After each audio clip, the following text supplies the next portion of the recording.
Hello viewers, मेरे YouTube channel में आप सभी का स्वागत है। कैसे हैं आप सब लोग? उम्मीद करती हूँ अच्छे होंगे और पढ़ाई में लगे होंगे। आज हम बात करने वाले हैं मध्य प्रदेश सहायक प्राध्यापक परीक्षा 2022 के हिस्ट्री के सिलेबस की। तो मैं कहना चाहूँगी कि पिछली बार की अपेक्षा निश्चित रूप से इस बार सिलेबस थोड़ा बढ़ गया है। पहले जहाँ इतिहास, लेखन और दर्शन से संबंधित सिर्फ कुछ संकल्पनाएं थीं वो इंक्लूड थी, और वर्ल्ड हिस्ट्री का भी सिर्फ कुछ चीज़ें इंक्लूड थी। लेकिन अब वर्ल्ड हिस्ट्री का और इतिहास लेखन का काफ़ी एक बड़ा हिस्सा सिलेबस में दिया गया है। मैंने देखा है कई बार लोग सिलेबस पर उतना ध्यान नहीं देते कि हिस्ट्री का एग्ज़ाम है, हिस्ट्री पूछी जानी है तो ठीक है, इंडियन हिस्ट्री है, वर्ल्ड हिस्ट्री है, इतिहास लेखन है या मध्य प्रदेश की हिस्ट्री है, पढ़ लेंगे। लेकिन मेरे हिसाब से हमें परीक्षा चाहे जो भी हो, कोई भी परीक्षा हो, हमें सबसे पहले सिलेबस का अध्ययन अच्छे से करना चाहिए। जो भी आपका सिलेबस है उसको अच्छे से रीड आउट करना चाहिए और उसके बाद फिर अपनी तैयारी करनी चाहिए उसी के अकॉर्डिंग। जो टॉपिक्स इम्पोर्टेंट हों, जो हाईलाइट किए हुए हों सिलेबस में, उन पर ज़्यादा ध्यान देना चाहिए। अगर ऐसा होता कि सिलेबस इम्पोर्टेंट इतना नहीं होता तो फिर आयोग भी इतना बड़ा सिलेबस क्यों बनाता, इतना टॉपिक के साथ सब टॉपिक देते हुए सारा इतना डीप में इलेबोरेट क्यों करता, अगर सिलेबस इम्पोर्टेंट नहीं होता। तो वो भी लिख के प्राचीन भारतीय इतिहास, मध्यकालीन भारतीय इतिहास, आधुनिक भारतीय इतिहास, विश्व इतिहास ऐसे टॉपिक लिख के छोड़ देता कि आप अपने हिसाब से पढ़ते रहिए। उसने जब आयोग ने इतने डीप में इलेबोरेट किया है सिलेबस, तो हमें भी उस सिलेबस के अकॉर्डिंग अपनी स्टडी प्लान करनी चाहिए और सबसे पहले सिलेबस को समझना चाहिए। मैं कहूँगी कि आप उसका प्रिंट आउट निकलवा के अपनी स्टडी टेबल जहाँ पे भी आप पढ़ते हो या तो आप वहाँ लगा लीजिए, या फिर अगर आप उन लोगों में से हैं जो छुप के तैयारी करते हैं और बताना नहीं चाहते कि हम किस एग्जाम की तैयारी कर रहे हैं, तो फिर आप अपने मोबाइल में डाउनलोड करके रखिएगा।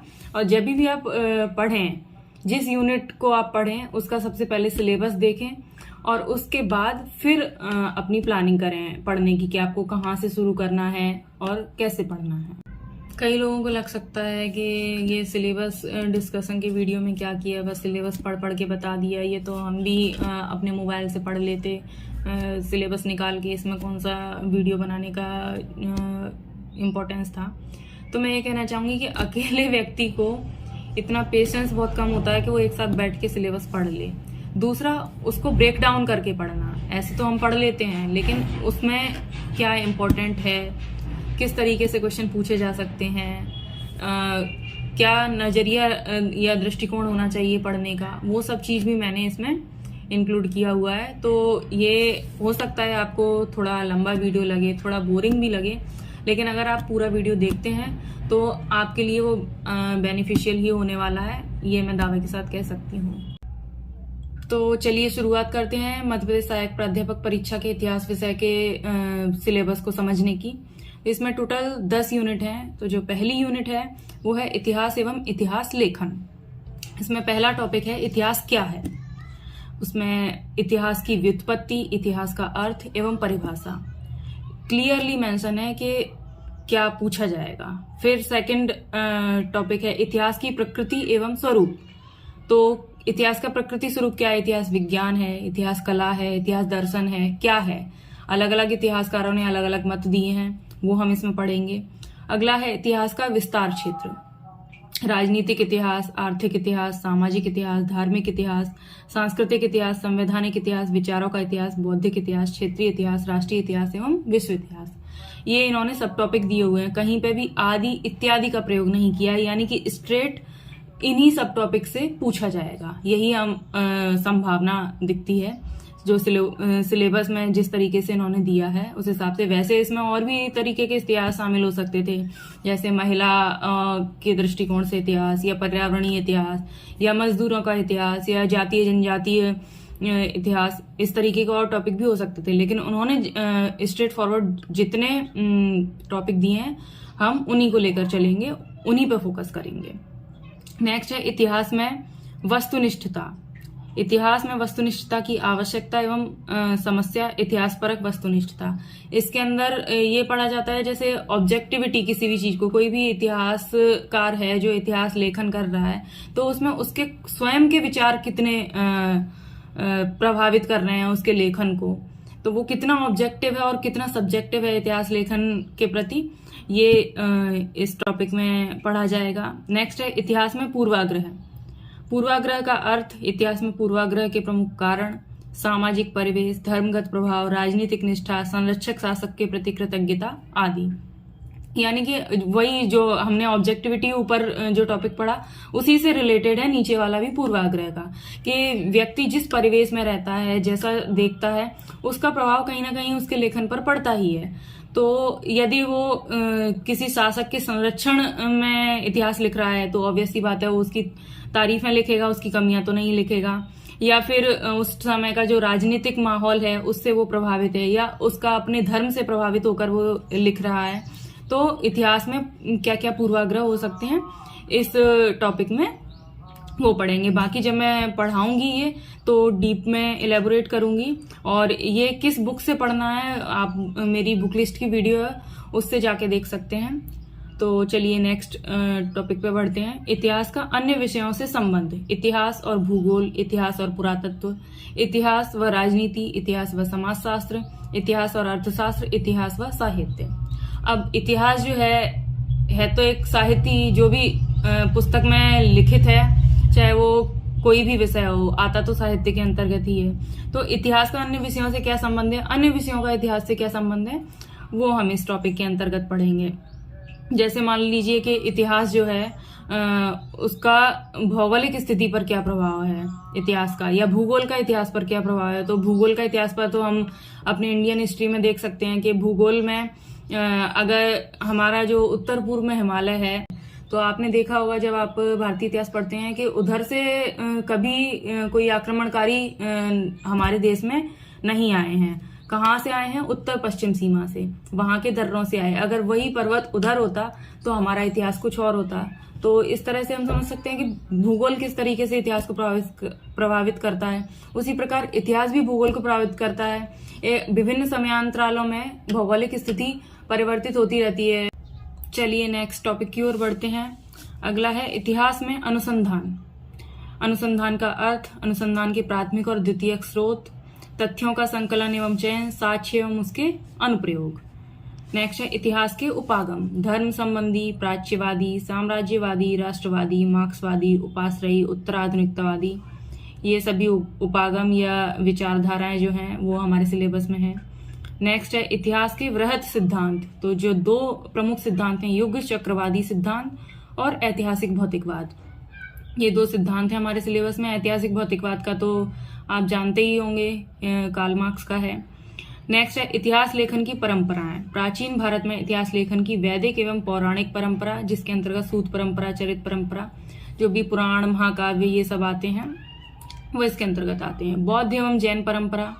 प्राचीन भारतीय इतिहास के लेखक।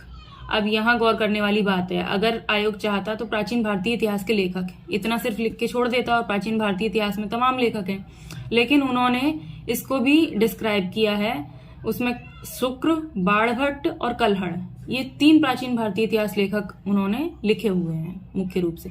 तो यहाँ से सीधे सीधे इनसे क्वेश्चन आने की संभावना बनती है। नेक्स्ट है मध्यकालीन भारतीय इतिहास लेखक। उसमें उन्होंने दिए हैं मिनहाज उस सिराज, जियाउद्दीन बर्नी और अबुल फजल।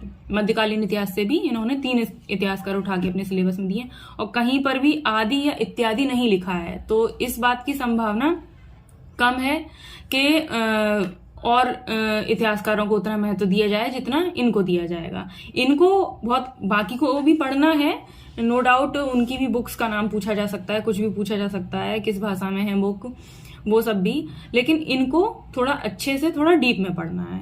नेक्स्ट है भारत के आधुनिक इतिहास लेखक। रामकृष्ण गोपाल भंडारकर, यदुनाथ सरकार, आनंद के स्वामी, काशी प्रसाद जायसवाल, रमेश चंद्र मजूमदार, धर्मानंद कौसाम्बी, प्रोफेसर सतीश चंद्र मित्तल। तो ये हो गई आपकी फर्स्ट यूनिट, इतिहास लेखन और दर्शन। नेक्स्ट यूनिट है आपकी सेकंड यूनिट। इसमें है प्राचीन भारतीय इतिहास। ये इसका टाइटल है। अंदर हम टॉपिक और सब टॉपिक देखेंगे। संकल्पना एवं विचार, इसमें भारतवर्ष, वेद, रित, सभा समिति, वर्णाश्रम, पुरुषार्थ, ऋण, संस्कार, यज्ञ, पंचमहायज्ञ, कर्म का सिद्धांत, बोधिसत्व, तीर्थंकर, इन्होंने ये संकल्पनाएं और विचार दिए हैं। तो सीधी सी बात है कि इनसे सीधे सीधे क्वेश्चन आ सकते हैं। इनको मैं अपने जो शॉर्ट्स के वीडियो बनाती हूँ उनमें डिस्क्राइब करने की कोशिश करूंगी इन टर्मिनोलॉजीज को अपने वीडियो में 60 सेकंड के अंदर। नेक्स्ट टॉपिक है इतिहास के साहित्यिक स्रोत, धार्मिक साहित्य और लौकिक साहित्य। इतिहास के पुरातात्विक स्रोत, जिसमें अभिलेख, सिक्के, स्मारक आदि। ठीक है, यहाँ आदि लिखा है, यानी कि और भी जो पुरातात्विक स्रोत होंगे उनसे पूछा जाएगा। विदेशी यात्रियों के विवरण, यूनानी, रोमन, चीनी तथा अरब लेखक। प्रागैतिहास तथा आद्य इतिहास, मानव तथा पर्यावरण, भौगोलिक कारक, आखेट तथा संग्रह, पुरापाषाण तथा मध्यपाषाण, कृषि का आरंभ, नवपाषाण एवं ताम्रपाषाण। तो यहाँ प्रागैतिहासिक काल और आद्य ऐतिहासिक काल ये दोनों शामिल हैं। फिर है सिंधु सरस्वती घाटी की सभ्यता, उद्गम, विस्तार, विशेषताएं, पतन, उत्तरजीविता यानी कि उसके बाद के जो अवशेष थे उसका महत्व, लौह युग तथा द्वितीय शहरीकरण। फिर है वैदिक काल, उसमें वैदिक संस्कृति, वैदिक काल में पूर्व वैदिक काल और उत्तर वैदिक काल, साहित्यिक तथा पुरातात्विक साक्ष्य, सामाजिक, आर्थिक तथा राजनीतिक संस्थाओं का विकास, धार्मिक तथा दार्शनिक विचार, उस समय के जो धर्म और दर्शन से संबंधित विचार थे, अनुष्ठान तथा पद्धतियां। नेक्स्ट टॉपिक है महाजनपद काल, इसमें 16 महाजनपदों का निर्माण कैसे हुआ, गणराज्य तथा राजतंत्र, दोनों तरह की शासन व्यवस्था थी उस समय, शहरी केंद्रों का उदय, व्यापार मार्ग, आर्थिक समृद्धि, सिक्कों का प्रचलन, मगध साम्राज्य का उत्कर्ष, जिसमें प्रारंभिक जो राजवंश थे मगध साम्राज्य के, हर्यक वंश, शिशुनाग वंश और नंद वंश, प्राचीन भारत में लोकतंत्र एवं गणराज्य। नेक्स्ट टॉपिक है 6ठी शताब्दी ईसा पूर्व की धार्मिक क्रांति।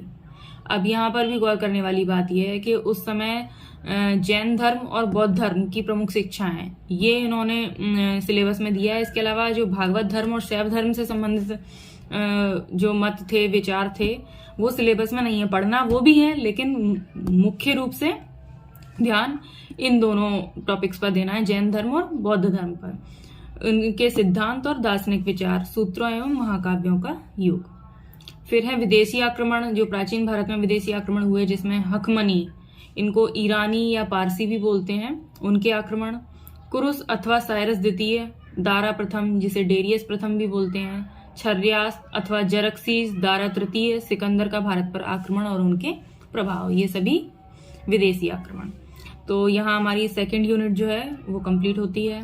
फिर है हमारी थर्ड यूनिट, जिसका टाइटल है मौर्य एवं मौर्योत्तर काल। इसमें पहला टॉपिक संकल्पना एवं विचार, उसमें दंड नीति, कौटिल्य तथा अर्थशास्त्र, सप्तांग, धर्म विजय, स्तूप, चैत्य, विहार, श्रेणी, कर, विष्टि, ये प्रमुख संकल्पनाएं दी हुई हैं।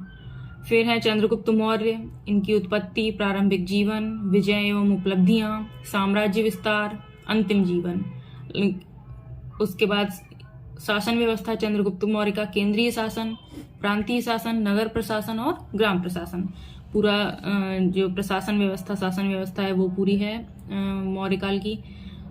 फिर सम्राट अशोक प्रियदर्शी, इनका प्रारंभिक जीवन, कलिंग का युद्ध, ये स्पेशली हाईलाइट करके दिया है, यानी कलिंग युद्ध से डायरेक्ट क्वेश्चन पूछे जाने की संभावना है, तथा उसके परिणाम, अशोक का धम्म प्रचार के उपाय और अशोक के प्रशासनिक सुधार। अगला है अशोक के अभिलेख, ये अलग से दिया हुआ है, ठीक है, तो समझ लीजिए कि कितना इंपॉर्टेंट है। जितने भी अशोक के अभिलेख हैं वो कहाँ पर पाए गए हैं, उनमें क्या वर्णित है, किस लिपि में लिखे गए हैं, किस भाषा में लिखे गए हैं, किसी भी तरीके से क्वेश्चन अशोक के अभिलेखों से पूछा जा सकता है। तो उसमें शिलालेख हैं, लघु शिलालेख हैं, स्तंभ लेख हैं, लघु स्तंभ लेख हैं और गुहालेख हैं। फिर है मौर्य युगीन संस्कृति, सामाजिक, आर्थिक तथा धार्मिक जीवन, कला और स्थापत्य, ब्राह्मी तथा खरोष्ठी लिपि। अब देखिए जो अशोक के अभिलेख हैं जो पश्चिम और पश्चिमोत्तर जो भारत से प्राप्त हुए हैं वो यूनानी और अरामाइक लिपियों में भी हैं, लेकिन यहाँ पर स्पेशली मेंशन किया है ब्राह्मी और खरोष्ठी लिपि को। नेक्स्ट है मौर्य साम्राज्य का विघटन। मौर्य साम्राज्य के पतन के कारण शुंग वंश, पुष्यमित्र शुंग की उपलब्धियां, शुंग वंश में भी पुष्यमित्र शुंग को ज्यादा हाईलाइट किया हुआ है। फिर है कण्व राजवंश, सातवाहन राजवंश का इतिहास एवं सातवाहन युगीन संस्कृति, जिसमें सामाजिक, धार्मिक, आर्थिक जीवन और कला ये सब सम्मिलित है। पहलव एवं बैक्ट्रियंस, ये जो उस समय के विदेशी आक्रमणकारी हैं। भारत ग्रीक, डेमेट्रियस, यूक्रेटाइडीज, मेनांडर, शक, इसमें तक्षशिला के शक, मथुरा के शक क्षत्रप, महाराष्ट्र के शक क्षत्रप और सौराष्ट्र तथा मालवा के शक क्षत्रप वंश। कुषाण वंश, कनिष्क का साम्राज्य विस्तार तथा प्रशासन, कुषाण युगीन धर्म, साहित्य एवं कला। ठीक है, कुषाण काल में कनिष्क का जो साम्राज्य है उस पर ज्यादा फोकस किया गया है। नेक्स्ट है पूर्वी भारत तथा दक्षिण भारत। उस समय का जो पूर्वी भारत में और दक्षिण भारत में जो राजवंश थे उनके विषय में है कलिंग का चेदी राजवंश, खारवेल तथा उसकी उपलब्धियां, चोल राज्य, चेर राज्य, पांड्य राज्य, संगम साहित्य एवं संगम युगीन संस्कृति, कला, सामाजिक आर्थिक दशा, धर्म और धार्मिक विश्वास और बृहत्तर भारत। नेक्स्ट है प्राचीन भारतीय ज्ञान परंपरा।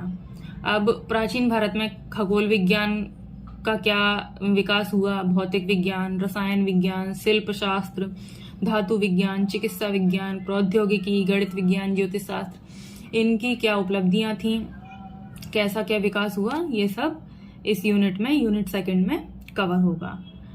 देन फिर है यूनिट थर्ड में कवर होगा। अब है यूनिट 4, प्राचीन भारत की संकल्पना एवं विचार। अभी तक यूनिट 4 तक प्राचीन भारत ही चल रहा है। उसमें संकल्पनाओं में स्त्रीधन, प्रस्तर स्मारक, अग्रहार, नागर, द्रविड़ और बेसर, ये मंदिर निर्माण की शैलियां हैं। तो ये मेंशन किए, यानी कि यहाँ से डायरेक्ट क्वेश्चन आने की पूरी संभावना है, तो इन पे अच्छे से ध्यान दे के पढ़ना है।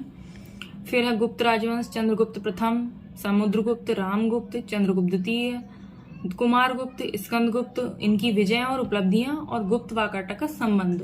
वाकाटक राज्यों से गुप्त जो साम्राज्य की प्रभावती थी उनका विवाह संबंध था वाकाटक राज्य से, तो उनके संबंध भी पढ़ने हैं।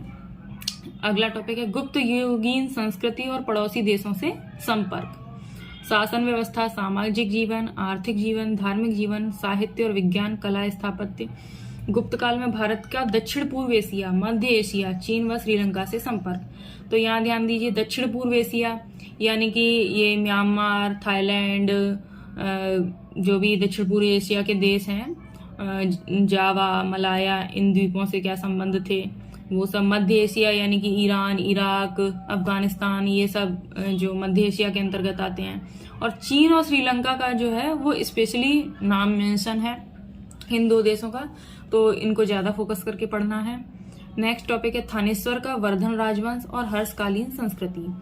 हर्ष का प्रारंभिक जीवन, युद्ध व विजय, साम्राज्य विस्तार, शासन प्रबंध, सामाजिक धार्मिक जीवन, शिक्षा, साहित्य और नालंदा विश्वविद्यालय अलग से मेंशन है, यानी कि नालंदा विश्वविद्यालय से रिलेटेड क्वेश्चन डायरेक्ट पूछे जा सकते हैं। फिर है उत्तर और पूर्वी सीमावर्ती राज्य, कश्मीर का कारकोट राजवंश, उत्पल वंश, लोहार राजवंश, बंगाल का पाल राजवंश और सैन वंश, कामरूप का वर्मन वंश, इतिहास व संस्कृति और विक्रमशिला विश्वविद्यालय। ठीक है, विश्वविद्यालय पिछले जो टॉपिक में नालंदा विश्वविद्यालय दिया था, इसमें विक्रमशिला विश्वविद्यालय, तो इनको भी अच्छे से पढ़ना है। इनसे डायरेक्ट क्वेश्चन भी आ सकते हैं, जैसे कारकोट राजवंश कहाँ का था, कहाँ प्रचलित था, तो कश्मीर का। तो अगर सिलेबस भी अगर ध्यान से पढ़ा जाए तो कुछ क्वेश्चन तो डायरेक्ट उससे भी हमको याद हो सकते हैं। नेक्स्ट है चालुक्य वंश, वातापी, कल्याणी, वेंगी, ये 3 प्रकार के चालुक्य वंश थे आंध्र प्रदेश में। तो उनका शासन, चालुक्य शासक, उनका राजनीतिक इतिहास, चालुक्यकालीन संस्कृति, प्रशासन, साहित्य, धर्म, कला और स्थापत्य। फिर है राष्ट्रकूट वंश और गुजरात के सोलंकी, इन्हें गुजरात के चालुक्य कहा जाता है। उनका राजनीतिक इतिहास, प्रमुख शासक, राष्ट्रकूटकालीन संस्कृति जिसमें शासन, प्रबंध, धर्म, साहित्य, कला, ये सभी मेंशन है। गुजरात के सोलंकी चालुक्य राजवंश का संक्षिप्त इतिहास। नेक्स्ट है पल्लव राजवंश, कांची के महान पल्लव शासक। अब ये देखिए, पल्लव राजवंश, कांची, ये आप यहाँ से भी क्वेश्चन बन सकता है डायरेक्ट। राजनीतिक इतिहास तथा पल्लवकालीन संस्कृति, शासन, प्रबंध, धर्म, साहित्य, कला तथा स्थापत्य, सामाजिक आर्थिक जीवन। नेक्स्ट है चोल राजवंश, राजनीतिक इतिहास, प्रमुख शासक तथा चोल युगीन संस्कृति, शासन प्रबंध, धार्मिक दशा, साहित्य, कला और स्थापत्य। चोलों का जो है स्थानीय शासन प्रबंध जो है वो बहुत महत्वपूर्ण रहता है। उत्तर मेरूर अभिलेख जो है वो इम्पोर्टेंट है।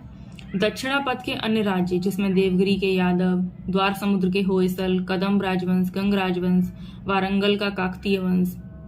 ये डायरेक्ट क्वेश्चन बन सकते हैं यहाँ से, जैसे काकतीय राजवंश है कहाँ प्रचलित था, वारंगल में, यादव देवगिरी के, होयसल द्वार समुद्र के। ठीक है, अब नेक्स्ट यूनिट 5 मध्यकालीन भारतीय इतिहास। तो यूनिट 4 तक, यूनिट 1 में इतिहास और इतिहास लेखन है, फिर यूनिट 2 से लेके 4 तक 2, 3, 4 3 यूनिट जो है वो प्राचीन भारतीय इतिहास की हैं। अब है मध्यकालीन भारतीय इतिहास। इसमें मध्यकालीन संकल्पना और विचार, जैसे चौथ, हुंडी जिसे विनिमय पत्र भी कहते हैं, पोलीगर, जागीर, अमरम, इक्ता, जजिया, मनसब, देशमुख, नाडू, जौहर, शाका, सुलह ए कुल, ये सारी संकल्पनाएं और विचार सम्मिलित हैं इसमें। फिर है अरबों का आक्रमण और भारतीय प्रतिरोध, जिसमें उबैदुल्ला, बुदैल और मोहम्मद बिन कासिम का सिंध के राजा दाहिर पर आक्रमण।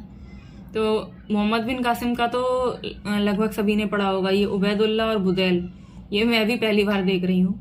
दाहिर का बलिदान, कश्मीर के राजा का सिंध के राजा दाहिर पर आक्रमण, कश्मीर के राजा ललितादित्य, गुर्जर प्रतिहार नरेश, बादामी के चालुक्य नरेश तथा गोहिल वंशी नरेश बप्पा रावल द्वारा अरबों की पराजय।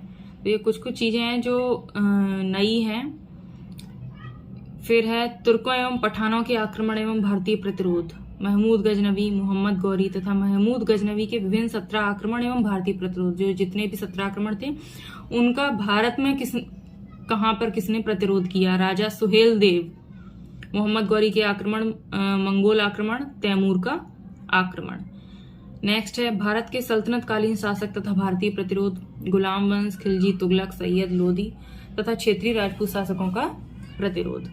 मुगलों का भारत पर आक्रमण तथा भारतीय प्रतिरोध, बाबर, पानीपत, खानवा, चंदेरी और घाघरा का युद्ध, ये सारे युद्ध मेंशन किए हुए हैं, यानी कि ये इंपॉर्टेंट है। नादिर शाह का आक्रमण, अहमद शाह अब्दाली का आक्रमण, ये सभी पढ़ने हैं। मुगल कालीन शासन तथा भारतीय प्रतिरोध, हुमायूं, शेरशाह सूरी, अकबर, जहांगीर, शाहजहां, औरंगजेब। गोंड, राजपूत, जाट, सिख शासकों तथा सतनामियों का प्रतिरोध, ये जो विद्रोह हुए थे मुगलों के समय में, इनको पढ़ना है। क्षेत्रीय राज्यों का उदय, विजयनगर और बहमनी साम्राज्य, इनका उत्थान, विस्तार और विघटन किस प्रकार हुआ, ये पढ़ना है। नेक्स्ट टॉपिक है मराठा साम्राज्य का उत्कर्ष, इसमें उत्कर्ष के कारण, शिवाजी की विजय तथा हिंदवी स्वराज की स्थापना, पेशवाओं के अधीन मराठा साम्राज्य का विस्तार। नेक्स्ट टॉपिक मध्यकालीन शासन प्रणाली, तुर्कों की शासन व्यवस्था, मुगलों की शासन प्रणाली, शेरशाह सूरी का शासन प्रबंध, विजयनगर की शासन प्रणाली और शिवाजी का शासन प्रबंध। ये मध्यकाल में जितने वंशों ने शासन किया उनका शासन प्रणाली का तुलनात्मक अध्ययन करके हम आसानी से इनको याद कर सकते हैं। नेक्स्ट यूनिट है यूनिट 6 मध्यकालीन भारतीय सामाजिक, आर्थिक, धार्मिक एवं सांस्कृतिक जीवन। इसमें सामाजिक जीवन में हिंदू समाज और स्त्रियों की दशा, मुस्लिम समाज एवं स्त्रियों की दशा, भोजन, वस्त्र, आभूषण, मनोरंजन आदि।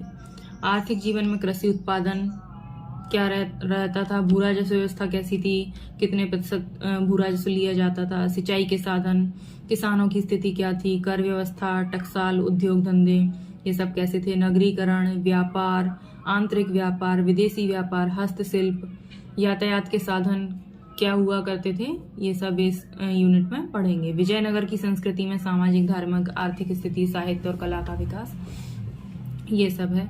फिर है भक्ति संप्रदाय, शैववाद एवं उसकी शाखाएं तथा दर्शन, वैष्णववाद एवं उसकी शाखाएं तथा दर्शन, शाक्त धर्म उद्भव तथा विकास।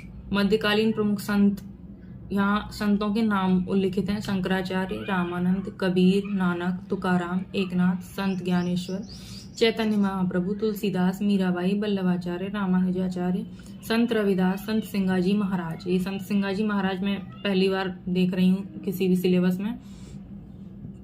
नेक्स्ट है सिख पंथ और सिख गुरुओं का जीवन और उपदेश, प्रमुख घटनाएं, आदि ग्रंथ, गुरु ग्रंथ साहिब, खालसा, सूफीवाद तथा प्रमुख सूफी संत। अब जैसे वहां पे जो भक्ति संत दिए हैं वो नाम मेंशन करके दिए हैं, ठीक है, तो उनको अच्छे से पढ़ना। यहाँ प्रमुख सूफी संत लिख दिया है, तो अब जितने भी सूफी संत हैं, जितने अलग अलग मत के हैं, उनको पढ़ना होगा। मुगलों की धार्मिक नीति, बाबर, हुमायूं, अकबर, जहांगीर, शाहजहां तथा औरंगजेब की क्या धार्मिक नीति रही, किसने क्या परिवर्तन किए, इसका तुलनात्मक अध्ययन करेंगे।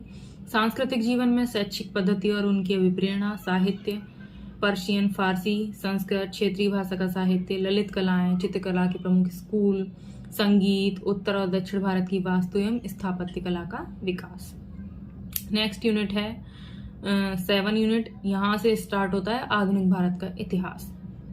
5 और 6 2 यूनिट थी, उसमें मध्यकाल का इतिहास था, अब है आधुनिक भारत का इतिहास। इसकी प्रमुख संकल्पनाएं एवं विचार प्राच्यवाद, उपनिवेशवाद, सहायक संधि, संप्रदायवाद, खिलाफत, राष्ट्रवाद, परमोच्च शक्ति, द्वैध शासन, अग्रवर्ती नीति, राज्यलोक नीति ये दिए हुए हैं।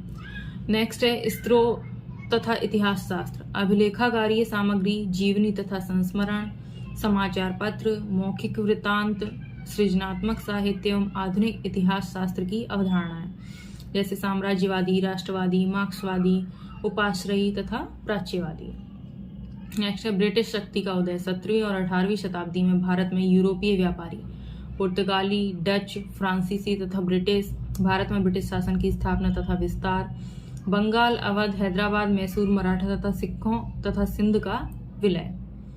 नेक्स्ट है कंपनी तथा क्राउन का प्रशासन, ईस्ट इंडिया कंपनी के अधीन केंद्रीय तथा प्रांतीय ढांचे का विकास 1773 से लेकर 1853 तक, कंपनी तथा क्राउन के अधीन परमोच्च शक्ति, सिविल सेवा, न्यायिक, पुलिस सेवा तथा सेना, स्थानीय स्वशासन, संवैधानिक परिवर्तन 1909 से लेकर 1935 तक, जो भी एक्ट ब्रिटिश शासन के अंतर्गत निकाले गए उनका अध्ययन करेंगे। फिर है आर्थिक इतिहास, कृषि का वाणिज्यीकरण, भूमि बंदोबस्त, ग्रामीण ऋणग्रस्तता, कुटीर उद्योग, धंधों तथा दस्तकारी का विनाश, कारीगरों की बदलती हुई सामाजिक आर्थिक दशाएं, प्रमुख आधुनिक उद्योग, फैक्ट्री, कानून का स्वरूप, श्रमिक तथा मजदूर संघ के आंदोलन और अनौद्योगिकीकरण, मौद्रिक नीति, दुर्भिक्ष तथा महामारी एवं उस पर सरकार की नीति, भारतीय आर्थिक इतिहासकार तथा धन के निष्कासन का सिद्धांत एवं दादा भाई नौरोजी तथा आर.सी. दत्त आदि के विचार। नेक्स्ट है ब्रिटिश शिक्षा नीति का प्रभाव, राजा राम मोहन राय तथा ब्रह्म समाज, दयानंद सरस्वती तथा आर्य समाज, स्वामी विवेकानंद तथा रामकृष्ण मिशन, सर सैयद अहमद खां, Annie Besant, theosophical society, Pandit Madan Mohan Malviya, Jyotiba Phule, Keshav Dhondo curve, Savitribai Phule आदि का योगदान, सामाजिक सुधार आंदोलन, महिलाओं की स्थिति, महिलाओं के संगठन, महिलाओं से संबंधित ब्रिटिश कानून। नेक्स्ट टॉपिक है भारतीय प्रेस का विकास, इसमें 1857 के पूर्व की स्थिति क्या थी प्रेस की, 1857 का लाइसेंसिंग एक्ट, फिर वर्नाकुलर प्रेस एक्ट और विभिन्न समाचार पत्र अधिनियम और प्रमुख समाचार पत्र। नेक्स्ट यूनिट है यूनिट 8, जिसमें आधुनिक भारत का इतिहास कंटिन्यूड है। भारतीय राष्ट्रवाद के उदय के कारण राष्ट्रीयता का सामाजिक तथा आर्थिक आधार क्या था, किस तरह राष्ट्रीयता का भारत में विकास हुआ, ये पढ़ेंगे। 1857 की क्रांति, उसके कारण, प्रकृति, परिणाम, असफलता के कारण तथा प्रभाव। 1857 की क्रांति के प्रमुख नायक, नाम स्पेशली जो मेंशन किए हैं उनको अच्छे से पढ़ना है, तात्या टोपे, मंगल पांडे, बख्त खान, नाना साहब, मौलवी अहमदुल्ला, लक्ष्मीबाई और झलकारी बाई।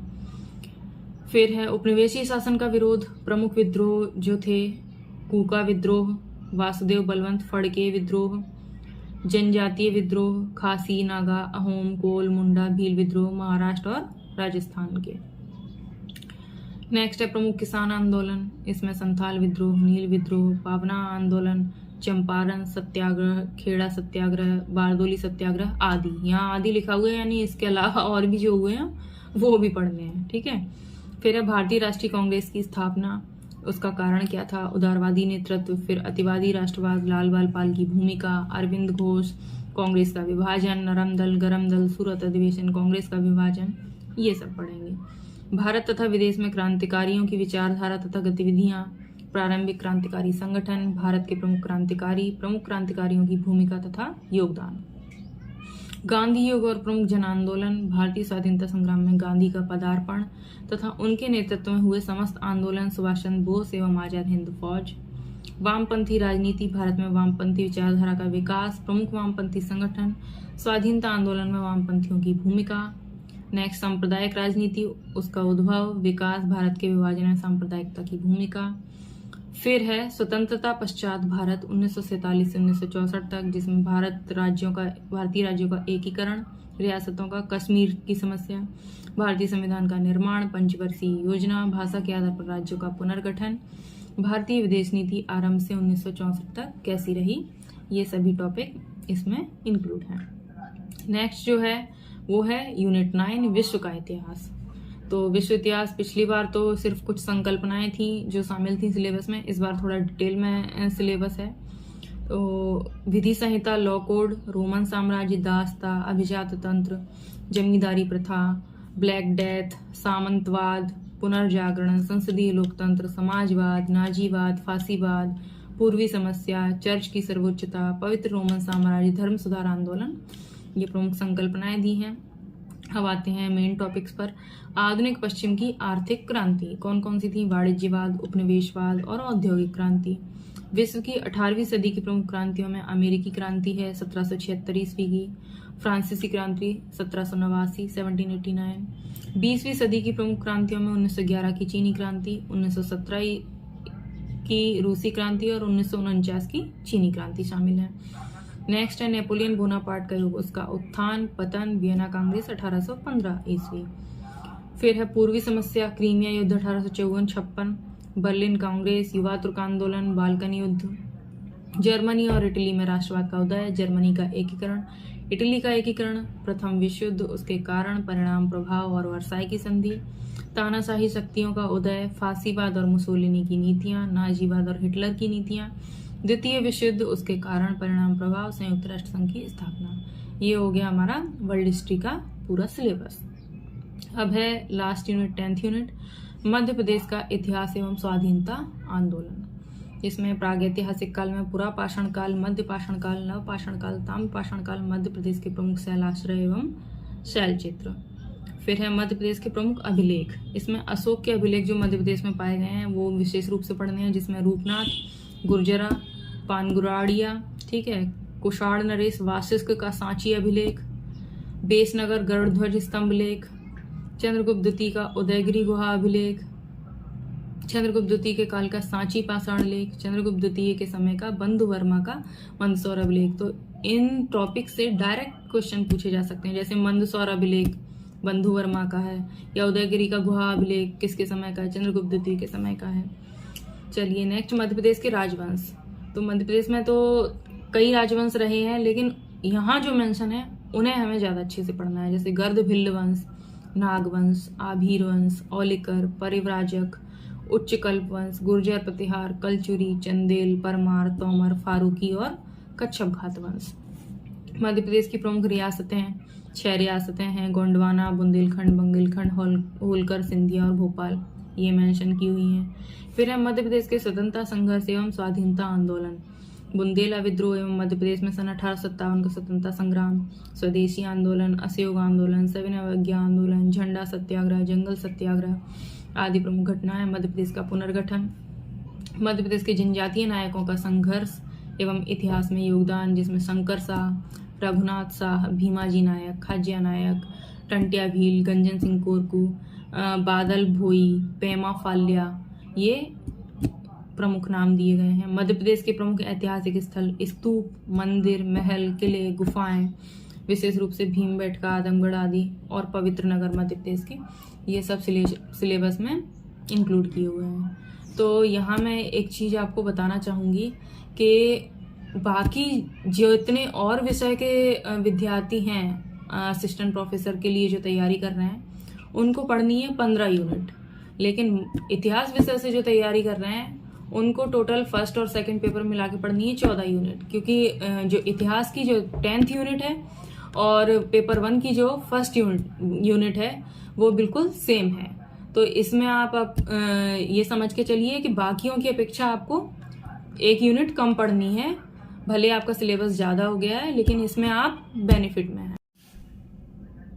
ये जो सिलेबस मैंने अभी डिस्क्राइब किया पेपर 2 का हिस्ट्री का, उसके लिए कौन सी बुक्स ठीक रहेंगी पढ़ने के लिए, वो मैंने अपनी जो हिस्ट्री की बुक लिस्ट है उस वीडियो में मेंशन की हुई है। उसका लिंक मैं इस वीडियो के डिस्क्रिप्शन में दे दूंगी या फिर एंड स्क्रीन में लगा दूंगी, आई बटन में दे दूंगी, तो वहां से आप चेक कर लीजिए कि आपको इतिहास लेखन के लिए प्राचीन भारतीय इतिहास, मध्यकालीन भारतीय इतिहास, आधुनिक भारतीय इतिहास और विश्व इतिहास के लिए कौन सी बुक्स प्रेफर करनी चाहिए।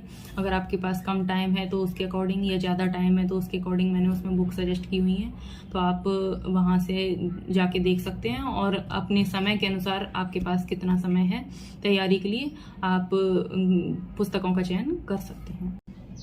अगर आपके लिए मेरे वीडियोस हेल्पफुल हैं तो प्लीज़ अपनी प्रतिक्रिया दीजिए लाइक के माध्यम से या कमेंट के माध्यम से, जिससे मुझे थोड़ा मोटिवेशन मिलेगा। इसमें आपका कुछ खर्च नहीं होगा लाइक करने में या कमेंट करने में, लेकिन मुझे इसके लिए मोटिवेशन मिलेगा, जिससे मैं और भी वीडियोस आपके लिए अपलोड करती रहूँगी जो आपकी तैयारी में सहायक होंगे।